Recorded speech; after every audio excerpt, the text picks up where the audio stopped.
예, 안녕하세요. 카이스트 전기미 전자공학부 배준호입니다. 예, 그래서 제가 먼저 발표를 드리려고 하고요. 제가 이제 제목이 제가 양자 검증입니다. 그래서 잠시만요. 혹시 최종본인가요, 혹시요? 아, 네. 그럼 진행하면서 나중에 최종본 바꿔주실 수 있으실까요? 네, 감사합니다. 예. 그래서 앞서서 이제 손현 교수님이 투표를 굉장히 잘해주셨는데요. 제가 이제 들으면서 또 이제 질의응답 보면서 굉장히 많이 긴장이 됐습니다. 보직 교수님들 다 보고 계시고, 또 그 이순칠 PM님 그리고 또 교수님 사실 양자 컴퓨팅 연구 처음 하신 이제 교수님이시고 또 제가 공부할 때 이제 논문도 보고 이제 그랬었는데요. 그래서 굉장히 많이 긴장돼서 제가 1분만 이제 또 오시는 중에 이제 잠깐 재밌는 얘기를 한번 생각을 해봤는데요. 이제 저는 이제 좀 의심이 많습니다. 의심이 많은데요. 제가 또 재밌게 본 영화 중에 하나가 거짓말의 발명입니다. 영국 코미디 영화인데요. 그래서 어느 세상에 이제 거짓말이 없는 세상입니다. 그래서 아기가 태어났는데 이쁘지 않으면 아기가 이쁘지 않다고 얘기를 합니다. 소개팅 나가서 상대방이 예쁘거나 멋있지 않으면 멋있지 않다고 얘기를 합니다.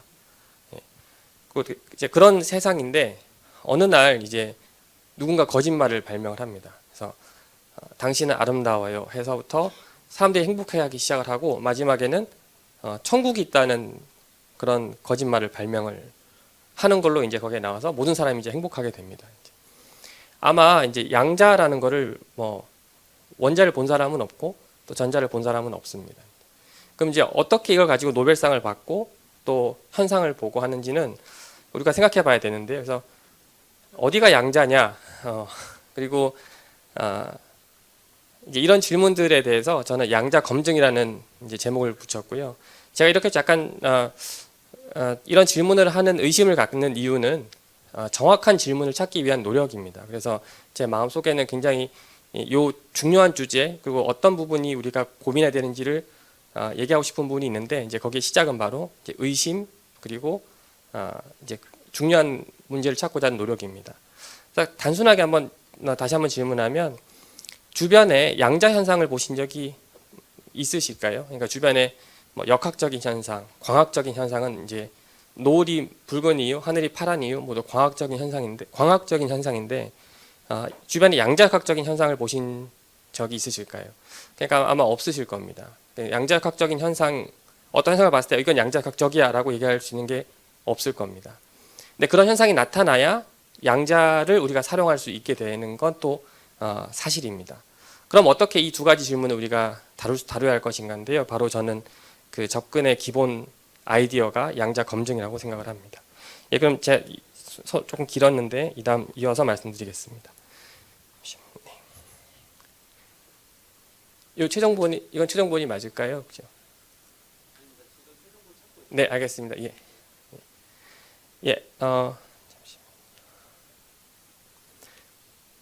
네, 그래서 순서는 양자와 고전의 차이 말씀드리고 그러니까 양자 성질인데 검증 가능한 양자가 무엇일까를 말씀드리고 그다음에 검증이 되었으니까 고전과 다른 무언가가 있을 테고 그걸 어떻게 응용할 것인가라는 순서로 말씀을 드리겠습니다. 그래서 양자역학이 무엇인가 했을 때 처음 아까 발표해 주신 것처럼 양자이론의 시작은 흑체 복사라는 실험이고 그 실험을 잘 예측하는 이론이 없었을 때 만든 물리 이론입니다. 그럼 그 물리 이론이 얼마큼 탄탄하냐는 잘 모르지만 그 물리 이론이 실험을 잘 설명한다는 거에서 우리가 이제 받아들이기로 했습니다. 이제 그 이론의 핵심의 시작은 뭐냐면 바로 이 에너지 준위가 연속적이지 않다라는 사실입니다. 자, 그러면 이 결과는 1900년 내외 전후로 발견되었는데요. 그 이후에 슈레딩거 방정식이 만들어지고 혹은 핵연력학이 만들어지고 여러 물리 이론들이 나오면서 양자 이론의 형식 혹은 이론적 체계는 이거다라고 딱 정리된 거는 1930년대 본 노이만의 Mathematical Foundations of Quantum Mechanics라는 이제 논문에서 이제 정립이 되었습니다. 그 구조는 상태, 다이나믹스, 메저먼트, 옵서버블 이 네 가지 구조입니다.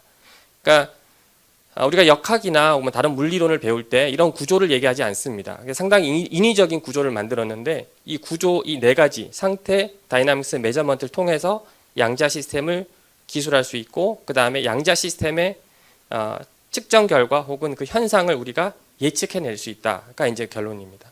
그럼 상태, 다이나믹스, 메저먼트, 옵저버블이 어떻게 우리가 적용하는지를 보면은 요 그림입니다. 슬라이드 보이나요? 예. 그래서 제일 위에는 제가 상태, 다이나믹스, 메저먼트 이렇게 있는데요. 상태는 우리가 물리 시스템을 기술하는 방법입니다. 그러니까 물리 시스템이 바닥 상태에 있느냐, 들뜬 상태에 있느냐, 혹은 그들의 바닥 상태, 들뜬 상태는 우리가 이 수학적으로 벡터를 가지고 사용을 하고요. 벡터들의 조합은 다시 또 벡터니까, 벡터들의 선형 조합은 다시 벡터니까 그런 어떤 상태에 있느냐가 이제 첫 번째 우리가 주어진 물리 시스템을 어떻게 기술하느냐의 방법입니다. 두 번째는 다이나믹스인데 다이나믹스는 이제 벡터가 벡터로 바뀌게 되는 거죠. 그래서 보통 행렬로 이제 기술하게 되고요. 그다음에 측정은 굉장히 중요한 순간입니다. 측정 전후로 고정과 양자가 바뀝니다. 측정 전에는 에너지가 불연속인 그런 양자 시스템인데 측정을 하고 나면 측정이라는 거는 이제 디텍터가 있어서 클릭 클릭 클릭이라는 결과를 보여주게 됩니다. 그 결과는 비트로 표현이 됩니다. 그러니까 측정 전에 있는 거는 양자 세계고요. 그 후는 비트로 표현되는 이제 고전 정보 혹은 우리가 익숙한 정보 세계입니다. 자, 요 그림이 사실은 정보와 컴퓨팅, 통신과 컴퓨팅의 그림과 상당히 유사합니다. 통신의 기본 틀은 첫 번째 preparation, 그 다음에 transmission, detection, 그 다음에 그 결과를 가지고 채널 캐패시티 등을 해석하는 인터프리테이션이 나옵니다. 그 다음 컴퓨팅의 과정은 역시 이니셜라이제이션, 초기화시키고요. 그 다음에 프로세스를 하고 값을 리드아웃, 메저먼트해서 다시 또 그 결과를 해석을 합니다. 컴퓨팅 과정입니다. 그래서 양자 이론은 상당히 이런 정보 처리 과정과 굉장히 유사한 이제 구조를 가지고 있습니다. 그럼 다시 이제 첫 번째 스테이트 다이나믹스 메저먼트 옵서버블로 가면은 우리가 이 실험을 실제로 실험실에서 하게 되면 눈에 보이는 거는 측정 결과 클릭 클릭 클릭밖에 없습니다. 그러면 저기에서 확률 분포가 나오고요. 우리가 확률 분포를 봤을 때 그 다음 하는 거는 기대값 계산밖에 없습니다. 그럼 그 기대값은 우리가 흔히 얘기하는 가장 일반적으로 양자 실험에서 볼 수 있는 양이라는 뜻에서 옵저버블이라고 얘기를 합니다. 중요한 것 중에 하나는 확률 분포를 얻기 위해서 실험을 반복해야 되고 실험을 반복한다는 것은 많은 입자를 가지고 실험을 해야 된다는 거고요. 많은 입자들은 모이면 물체가 되고 물체는 우리가 잘 정의할 수 있는 개체가 되고요. 이 개체는 역학이나 혹은 다른 물리학 법칙과 일관성이 있어야 됩니다. 그래서 이 양자 시스템 하나의 어떤 물리를 기술하기 위해서는 양자론이 필요하지만 이들의 집합체인 평균값 자체는 그 다른 물리론과 일관성이 있어야 되고 예를 들면 다른 역학과 일관성이 있어야 됩니다. 그래서 이 한 선, 그러니까 스테이트 다이나믹스 메저먼트 옵저버블이 양자와 고전의 경계 그리고 양자 이론과 다른 물리론의 이제 그 연계성까지도 이제 모두 보여주고 있습니다. 그러면 양자 시스템과 이 양자 시스템에서 제가 지금 말씀드렸을 때 확률 분포가 나온다고 했는데요. 이제 어떤 센스에서 확률 분포가 나오냐면 초기에 양자 시스템이 바닥 상태, 들뜬 상태가 있는데 이제 준비해서 실험을 합니다. 동일한 실험, 동일한 준비, 동일한 과정으로 측정을 했는데 동일한 실험임에도 불구하고 측정할 때마다 클릭 클릭 클릭 다른 데서 이제 측정 결과가 나옵니다. 상당히 이상한 물리 이론이죠. 또 우리가 원하는 바가 아닙니다. 마치 주사위를 던질 때마다 다른 값이 나오는 것처럼 동일한 실험인데 반복할 때마다 동일한 값이 나오지 않고 다른 값이 나옵니다. 그리고 확률 분포를 얻게 됩니다. 그래서 이게 이제 우리가 보는 측정하는 관점에서 가장 큰 차이라고 얘기할 수가 있겠습니다. 그래서 기존의 물리 이론은 실험의 결과를 바로 예측하는 이론, 제가 뭔가를 준비해서 던졌을 때 어디 떨어진 건가를 정확히 예측해내는 결과를 예측하는 물리 이론이라고 한다면 양자 이론은 결과를 예측하지 못하고 결과의 확률 분포를 예측하는 물리 이론이라고 말씀드리고 싶습니다. 그러니까 실험을 한 번 했을 때 모르지만 반복하게 되면 확률 분포가 나오는데 그 분포를 예측하게 되는 이론입니다. 혹은 분포를 설명하는 이론입니다. 자, 이게 상당히 이상한 얘기인데요. 왜냐하면 제가 시험 문제를 문제 풀 때마다 어떨 땐 맞고 어떨 땐 틀리고 한다면 제가 잘 모르는 거죠. 그러니까 공부를 더 해야 되는 거죠. 그러니까 이것처럼 물리 이론이 실험을 할 때마다 예측을 잘 해야 되는데, 결과를 예측해야 되는데, 그걸 못한다는 건 뭔가 이 이론 자체가 누락되어 있던가 덜 발전됐다고 얘기할 수도 있을 겁니다. 그러니까 이 이론을 우리가 얘기를 하려면 좀 완성해서 얘기해야 되는 게 맞지 않겠는가, 이제 이렇게 얘기할 수 있을 겁니다. 그 관점이 바로 아까 처음 말씀드렸던 EPR 논문이라고 얘기하는 양자 이론이 정말 물리 현상을 컴플리트하게 설명하는가에 대한 그 논문입니다. 그래서 아인슈타인은 이제 초기 조건을 알고 중간 다이나믹스를 알면 결과가 뭐다라는 정확히 예측하는 상대론 혹은 역학 등등에 대한 아이디어를 가지고 물리 이론을 전개했는데, 양자 이론은 도무지 그렇지 않다는 겁니다.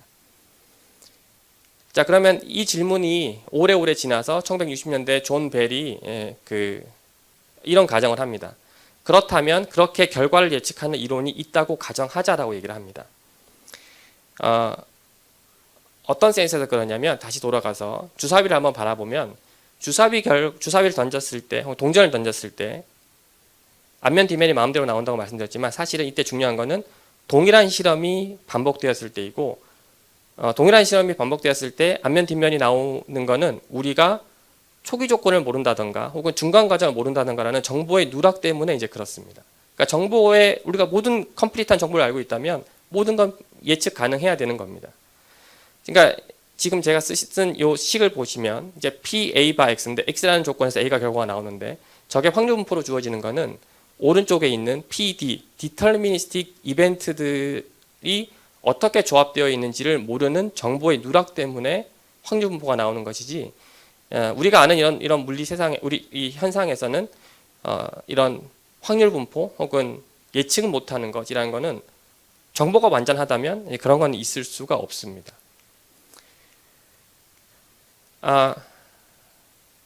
그래서 이제 존 벨이 한 거는 이제 그런 존 벨이 그래서 다음에 이런 이제 과정을 거칩니다. 이제 첫 번째, 어떤 물리 이론이 주사위과 같은 예측 가능한 모델인데 어떤 정보가 누락되어서 확률 분포가 주어져 있다고 하자라고 가정을 합니다. 위에 있는 그 람다는 이제 통신에서 얘기하는 shared randomness와 같은 개념이고요. 그러니까 뭔가 누락된 정보 혹은 공유되어 있어서 완전히는 나에게 속하지 않은 정보란 동일한 뜻이고요. 그리고 인공지능에서 얘기하는 커먼 코즈와 이제 같은 뜻입니다.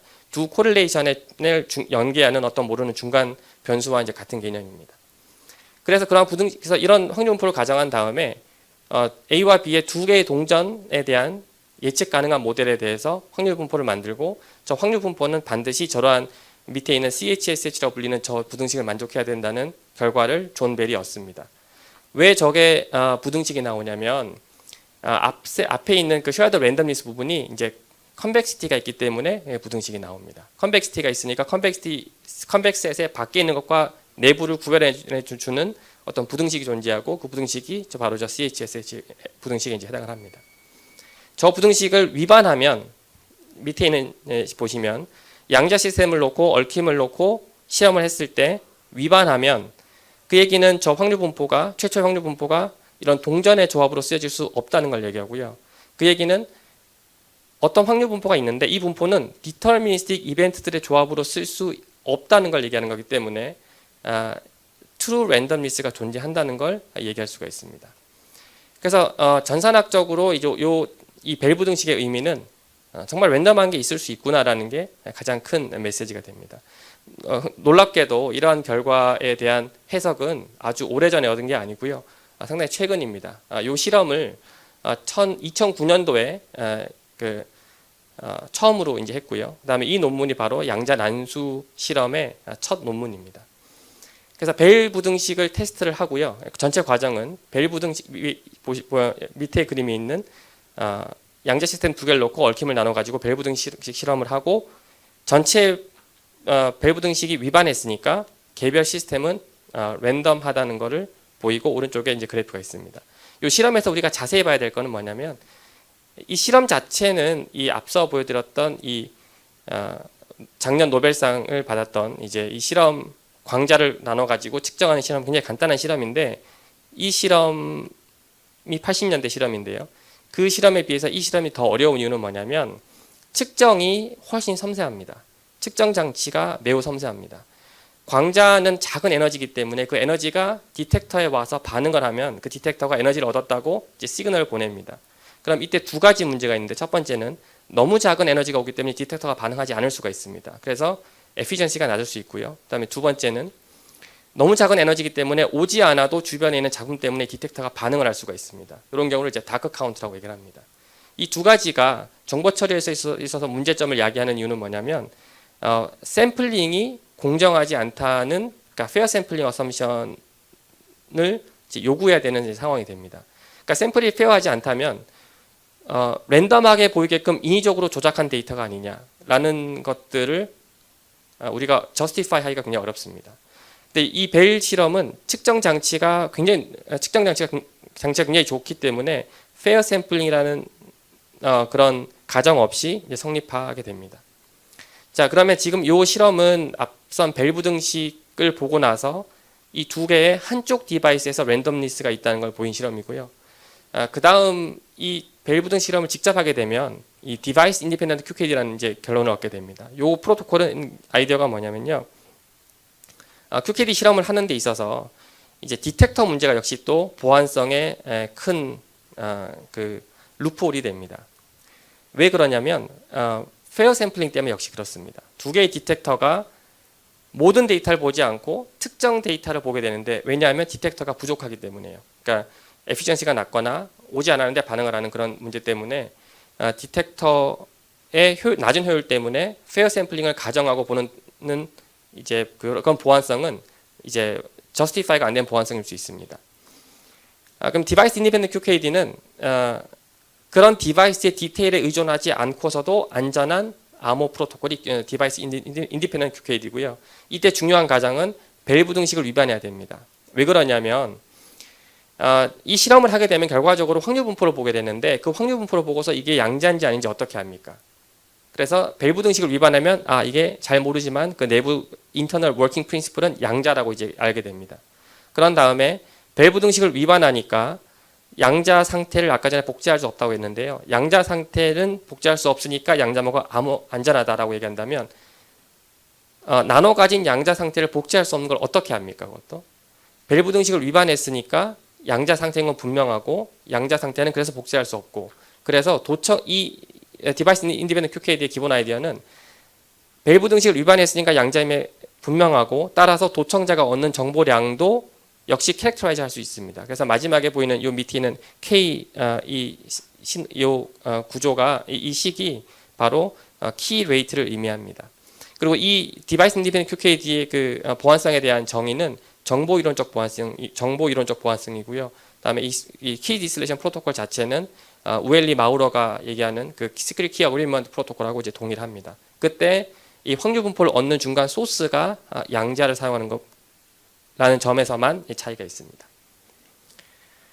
그래서 최근에 2022년도에 디바이스 인디펜던트 QKD가 최종적으로 이제 구현이 됐는데요. 보시면 네이처 작년에 2022년도에 607, 607 같은 볼륨에 이렇게 두 실험이 동일하게 나왔습니다. 하나는 헤럴드 바인퍼터라는 뮤닉에서 실험을 한 내용이고요. 두 번째는 스위스에서 이제 구현한 이제 실험입니다. 그래서 잘 보시면 첫 번째 실험의 경우는 넘어가지가 않는데요. 잠시만요. 감사합니다. 예. 첫 번째 실험의 경우는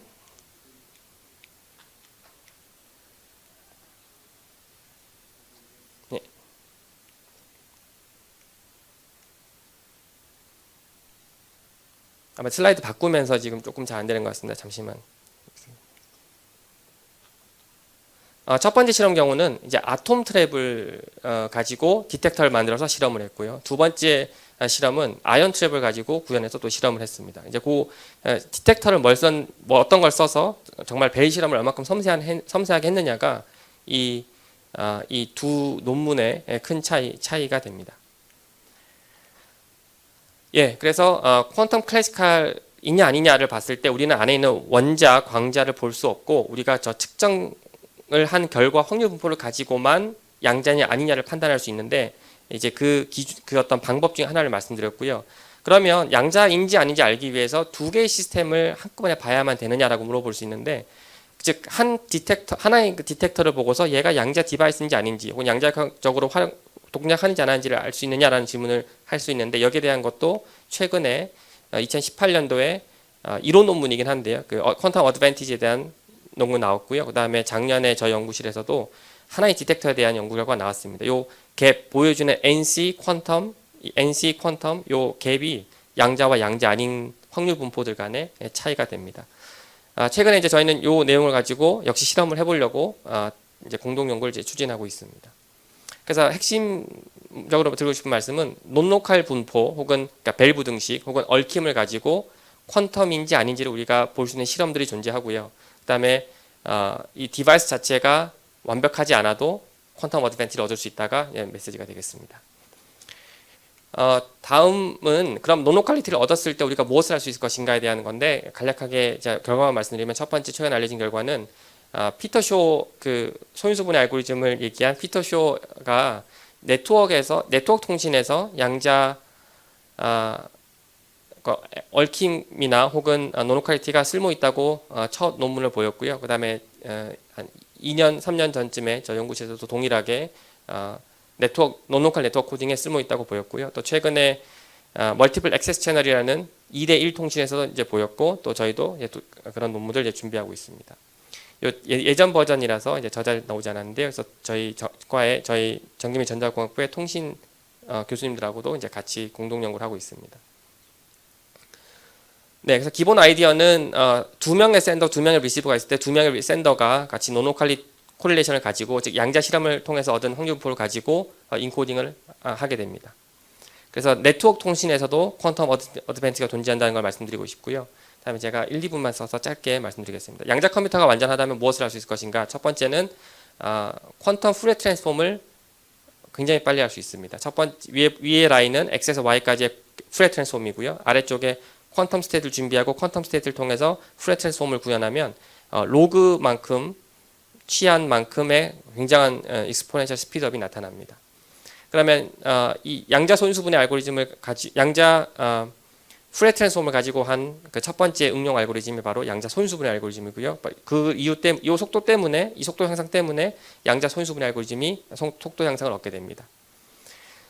그런데 이제 기존의 이거는 계산 복잡도에 대한 그 하이어라키를 그린 건데요. 기존의 지금 있는 튜링 머신이 풀 수 없는 문제를 퀀텀 튜링 머신이 풀 수 있느냐, 이 질문은 상당히 조심해야 되는데 아직까지 그렇게 보여진 사례는 없는 것으로 압니다. 그리고 그런 양자 컴퓨터가 더 빠르다라는 얘기를 할 때 굉장히 조심해야 되는데, 왜냐하면 그 빠른 것들은 바로 암호학적 응용이 직접적으로 가능하기 때문입니다. 그래서 어떤 양자 컴퓨터의 능력을 얘기할 때 걔의 파급 효과를 생각을 하면 항상 그런 스테이트먼트는 이제 주의해야 될 것으로 생각이 됩니다. 자, 그럼 양자 컴퓨터를 구현하는 방법이 앞서 보여줬던 게이트 방식도 있지만, 광자를 가지고 사용한다면 얽힘을 만들어내고 측정, 즉 게이트 없이 얽힘 만든 것만으로만 양자 컴퓨터를 수행할 수가 있습니다. 그래서 이런 방식을 메저먼트 베이스 쿼넌 컴퓨팅이라고 하고요. 또 특히 광학계에 잘 맞는 컴퓨팅 구현 방식이고요. 그래서 실제로 광학을 가지고 양자 컴퓨팅을 구현한다고 한다면 게이트 구현하지 않습니다. 그냥 언제나 얽힘 상태 큰 것만 만들어내면 그 다음부터는 양자 컴퓨터 할 수 있다고 얘기를 합니다. 그래서 보시면 제가 예시를 가지고 온 논문인데요.